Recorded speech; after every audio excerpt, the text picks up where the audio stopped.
अस्सलामु अलैकुम वरहमतुल्लाहि वबरकातुहू। अल्हम्दुलिल्लाह, अल्लाह के फजल करम से आज हम श्रीनगर में हैं और डल लेक की सैर कर रहे हैं। ये झील श्रीनगर के बिल्कुल मरकज़ी इलाके में वाक़ है और यही यहाँ की सबसे बड़ी खूबसूरती है, जहाँ पर हिंदुस्तान और दीगर बाहर के तमाम ममालिक के लोग आकर इस झील की सैर करते हैं।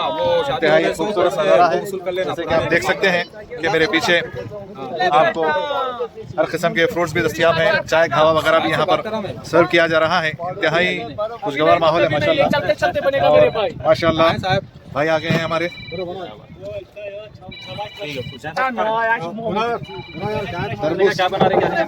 कुछ खिलाएं आप, क्या खिलाओगे भाईजान? चाट बनाऊंगा, सारे फ्रूट्स आएंगे मिक्स। क्या बात है जी, मसाला डाल के। माशाल्लाह। पहले फ्रूट खा लें यार, बाद में फिर आपके वाह वाह, क्या बात है भाई। बोलो कैसा देने पड़े? 2 लाख का प्लेट, 2 लाख का, उसमें 300 डिस्काउंट देते हैं। 2 लाख कहाँ के भैया? इंडिया के या स्विट्जरलैंड के? बहुत खूबसूरत है। हुक्का बनाएगा, कितने प्लेट बनाऊं? 6 प्लेट। नहीं, बाद में बोल दो, बाद में यार बोल दो। ये तो दुनिया हमारे उनको पूछो, उन्होंने बात कर लेंगे। जी डल लेक कम से कम 22 किलोमीटर स्क्वायर है। जी डल लेक में कम से कम 60 से 70 हजार लोग रहते भी हैं। माशाल्लाह। हाँ, हाँ, अगर पूरा दिन भी घूमेगा तो भी डल लेक खत्म नहीं होगा। डल लेक में आपने कश्मीर की कलियार, जो दिल ने फिरियाद क्या, फिर वही दिल लाया जिद्दी, बहुत से पिक्चर जो बना है, मान मिलो सजना, बहुत से ये जो अभी आपने गाना गाया दिल, कौन सा ये परदेसियों से जब फूल खिले, ये इस लेक में नहीं है। ये जो वो जो पहाड़ी दिखता है ना वो सामने, हाँ हाँ, इसी के सामने दम में है, मसाला डालना है। उसका नाम है Nagin Lake. Nagina Lake. Nagina Lake. हाँ, अच्छा, आप गलत कर रहे आगे थे, घर के आगे झील है। कहीं गुनहगार ना हो जी, जाए, जी, जी। बोल के तस्सीह कर दे। बिल्कुल घर के बिल्कुल। आगे जीत नहीं बोलना, घर के आगे झील है। झील है, फोन भी बचाना, सब कुछ बचाना। बिल्कुल बिल्कुल बिल्कुल। फोन पहले बचा लो आप लोग। ये राजा उसी का ही हरी सिंह का घर है, अभी भी उन्हीं का जो फैमिली का डल झील के अभी है ना उनका बिल्कुल ऐसा। करण पास में है। करण सिंह है, अच्छा, उसका बेटा है पहाड़ियों के बीच में आपको पुत्र सिंह, नजर आ रहा होगा घर। वो भी खुश आमदीद। आज हम एक ऐसी जगह की सैर करने वाले हैं जिसकी खूबसूरती के चर्चे पूरी दुनिया में हैं। जी हाँ, हम बात कर रहे हैं श्रीनगर की शानदार डल झील की। आज के इस खास पेशकश में हम सिर्फ इसके दिलफरेब मनाजिर ही नहीं देखेंगे, बल्कि इसकी गहरी तारीख और यहाँ की ज़बरदस्त सकाफत को भी करीब से जानेंगे। ये कोई आम झील नहीं है, बल्कि कुदरत और इंसानी ज़िंदगी का एक ऐसा कमाल का मिलाप है जिसे देखकर इंसान बस दंग रह जाता है। तो आइए सीधे चलते हैं और खोज लगाते हैं कि आखिर इस जगह में ऐसा क्या खास है।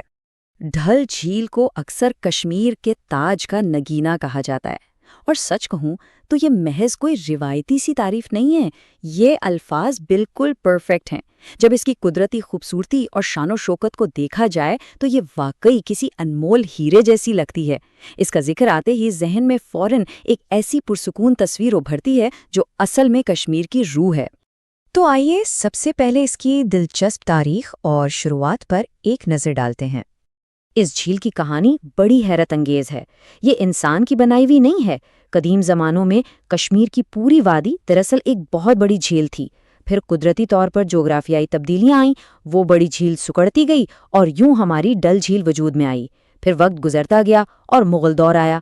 बादशाहों ने इसके हुस्न को देखा तो इसके किनारों पर शालीमार बाग जैसे शानदार बागात तामीर करवा दिए, जिससे इसकी अहमियत और भी बढ़ गई। लेकिन 19वीं सदी के बरतानवी दौर में एक बड़ा ही जबरदस्त मोड़ आया। हुआ कुछ यूं कि कानून के मुताबिक गैर मुल्की यहाँ जमीन नहीं खरीद सकते थे। तो उन्होंने क्या किया? उन्होंने पानी के ऊपर ही अपने घर बना लिए। जी हाँ, यहीं से मशहूर ज़माना हाउस बोट्स की इजाद हुई। ज़रा सोचिए, कैसी कमाल की बात है कि कानूनी मजबूरियों और इंसानी जहानत ने मिलकर एक ऐसी चीज़ बना दी जो आज यहाँ की सबसे बड़ी पहचान है। अब जरा आगे बढ़ते हैं और इसके जोग्राफी और वुसअत को समझते हैं। क्या अंदाज़ा लगाया जा सकता है कि ये झील कितनी बड़ी है? ये तकरीबन 18 मुरब्बा किलोमीटर के एक बहुत वसी रकबे पर फैली हुई है। इसका ये बेपनाह फैलाव ही इसे श्रीनगर के मनाजिर का सबसे नुमाया हिस्सा बनाता है। जब इसे देखा जाए तो पानी का इतना बड़ा और पुरसकून ज़ख़ीरा पूरे शहर को अपनी लपेट में लिए हुए महसूस होता है। लेकिन एक दिलचस्प बात यह है कि ये झील महज पानी का एक सीधा साधा तालाब नहीं है। یہ بڑی خوبصورتی کے ساتھ مختلف حصوں میں بٹی ہوئی ہے، جیسے بوٹ ویڈل جو اس کا بڑا حصہ ہے اور لاکیٹ ویڈل جو ذرا چھوٹا ہے۔ اور ہاں، جو چیز اسے پوری دنیا میں سب سے الگ اور انوکھا بناتی ہے وہ ہیں اس کے تیرتے ہوئے باغات، یعنی فلوٹنگ گارڈنز۔ ان باغات کے درمیان چھوٹے چھوٹے جزیرے بھی بکھرے ہوئے ہیں جو اس کے حسن میں ایک جادو سا بھر دیتے ہیں۔ اب بات کرتے ہیں یہاں کی سب سے مشہور چیزوں کی، یعنی شکارا اور ہاؤس بوٹس کی۔ ڈل جھیل کا تصور شکارا کے بغیر تو بالکل ناممکن ہے۔ یہ صرف ایک سواری نہیں بلکہ اس جھیل کی دھڑکن ہے۔ یہ ایک روایتی کشمیری لکڑی کی کشتی ہوتی ہے جس کی چھت بڑی رنگ برنگی اور سیٹیں انتہائی آرام دہ ہوتی ہیں۔ اسے ایک کشتی بان چلاتا ہے اور اس میں بآسانی 5 سے 6 لوگ بیٹھ سکتے ہیں۔ چاہے سیاحوں کو جھیل کی سیر کرنی ہو، مقامی لوگوں کا روزمرہ کا آنا جانا ہو، یا پھر جھیل کے اندر لگنے والے تیرتے بازار یعنی فلوٹنگ مارکیٹس کا چکر لگانا ہو، سب کچھ اسی شکارا پہ چلتا ہے۔ سمجھیں کہ یہ یہاں کا لائف لائن ہے۔ یہاں پانی پر زندگی گزارنے کے 2 بڑے ہی دلچسپ اور مختلف انداز دیکھنے کو ملتے ہیں۔ ایک طرف تو یہ شکارا ہیں جو مسلسل حرکت میں رہتے ہیں، سواری اور تجارت کے کام آتے ہیں، اور دوسری طرف ہیں ہاؤس بوٹس جو اپنی جگہ پر ساکت کھڑے رہتے ہیں۔ لیکن ان ہاؤس بوٹس کے اندر جائیں تو بیڈ روم سے لے کر ڈائننگ تک ایک پرتعیشی گھر کی ہر سہولت موجود ہوتی ہے۔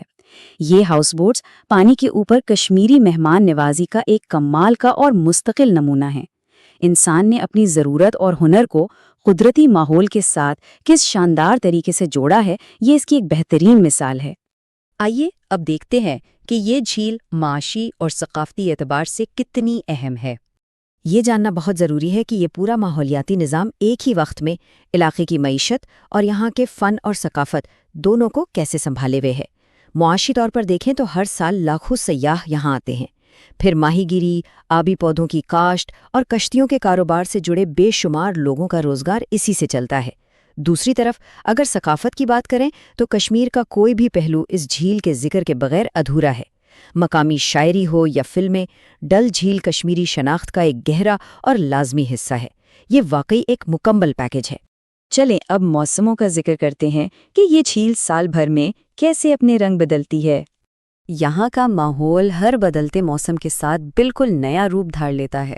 بہار کے موسم میں ہر طرف پھول کھل اٹھتے ہیں اور رنگ ہی رنگ بکھر جاتے ہیں۔ گرمیوں میں یہ سیاحت کا سب سے مصروف مرکز بن جاتی ہے اور ہر طرف شکارا چلتے نظر آتے ہیں۔ پھر خزاں کے آتے ہی درختوں کے پتے سنہری ہو کر ایک انتہائی رومانوی اور دلفریب منظر پیش کرتے ہیں، اور جب سردیاں آتی ہیں تب برف باری کے بعد یہ جھیل جزوی طور پر جم جاتی ہے اور ایک پرسکون سفید چادر اوڑھ لیتی ہے۔ یہ قدرت کا ایک ایسا زبردست ڈرامہ ہے جس کا ہر منظر پچھلے سے بھی زیادہ خوبصورت ہوتا ہے۔ تو اب ہم اپنی اس شاندار سیر کے اختتامی حصے کی طرف بڑھتے ہیں۔ اس ساری گفتگو کے بعد ہم یہ کہہ سکتے ہیں کہ ڈل جھیل کا اصل جادو اس بات میں ہے کہ انسانوں نے اس قدیم اور قدرتی عجوبے کے ساتھ خود کو کس شاندار طریقے سے ڈھالا ہے۔ یہ محض ایک خوبصورت منظر نہیں بلکہ اس بات کی زندہ مثال ہے کہ انسان اور فطرت ایک دوسرے کو نقصان پہنچائے بغیر ایک ساتھ مل کر کیسے رہ سکتے ہیں۔ ایسا کمال کا ہم آہنگ رشتہ دنیا میں اور کہیں کم ہی دیکھنے کو ملتا ہے۔ اور بالکل آخر میں ایک انتہائی اہم اور غور طلب سوال ہمارے سامنے آتا ہے۔ آج کے دور میں جہاں سیاحت کی مانگ بہت بڑھ چکی ہے اور ماحولیاتی تبدیلیاں بھی تیزی سے ہو رہی ہیں، یہ سوال ذہن میں ضرور اٹھتا ہے کہ آنے والی نسلوں کے لیے اس قدرتی ہیرے کو کیسے بچایا جائے گا۔ مقامی لوگوں کی روزی روٹی کو متاثر کیے بغیر اس جھیل کے قدرتی توازن کو برقرار رکھنا ایک بہت بڑا چیلنج ہے۔ اس نازک توازن کو کیسے قائم رکھا جائے گا، یہ وہ اہم پہلو ہے جس پر ہم سب کو مل کر سوچنا چاہیے تاکہ یہ انمول ورثہ ہمیشہ کے لیے محفوظ رہ سکے۔